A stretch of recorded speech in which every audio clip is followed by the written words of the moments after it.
સમાચાર સુરતથી। સુરતમાં ફરી એકવાર પકડાઈ નકલી ચલણી નોટ। સુરતમાં આ જથ્થો પકડાયો છે। લિંબાયત અને ભેસ્તાન વિસ્તારમાંથી નકલી નોટો સાથે 3 આરોપી પકડાયા છે। આરોપીઓ પાસેથી 3,84,000થી વધુની 769 નકલી નોટ કબજે કરાઈ છે। પોલીસે 500ના દરની નકલી ચલણી નોટો જપ્ત કરી છે। જાગૃત નાગરિકની મદદથી પોલીસને નકલી નોટ પકડવામાં સફળતા મળી। પોલીસે આરોપીઓને પકડી સઘન પૂછપરછ શરૂ કરી છે।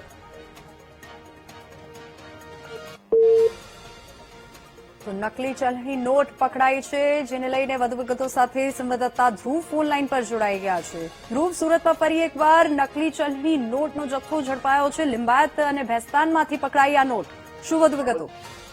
બિલકુલ, સુરતના લિંબાયત અને ભેસ્તાન વિસ્તારમાંથી 3 જેટલા આરોપીઓને પકડીને તેની પાસેથી મોટા પ્રમાણમાં નકલી ચલણી નોટ મળી આવી છે।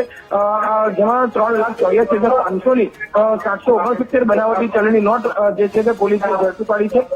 જેમાં સફીઉલ ઇસ્માઇલ નસરુદ્દીન શેખ, મોહમ્મદ રાકીબ નસરુદ્દીન શેખ અને તાજમલ ઉર્ફે મિલન યામત મંડળની એ પોલીસે ધરપકડ કરી છે। આ 500ના દરની 769 જેટલી બનાવટી નોટો પોલીસે હાલ તો જપ્ત કરી છે।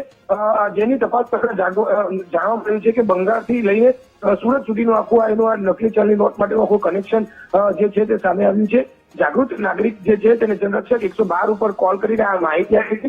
જે માહિતીને આધારે લિંબાયત થી આખું આ નેટવર્ક ઝડપાયું છે। તેની તપાસ કરતા ભેસ્તાનમાંથી પણ આખું આ નેટવર્ક જે છે તે ઝડપી પાડવામાં આવ્યું છે અને 500ના બનાવટી દરની નકલી નોટ સાથેનો મોટો જથ્થો પોલીસે જપ્ત કરીને 3 આરોપીઓની ધરપકડ કરી કાયદેસરની કાર્યવાહી શરૂ કરી છે।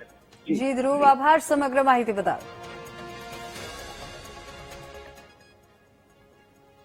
તો આ તરફ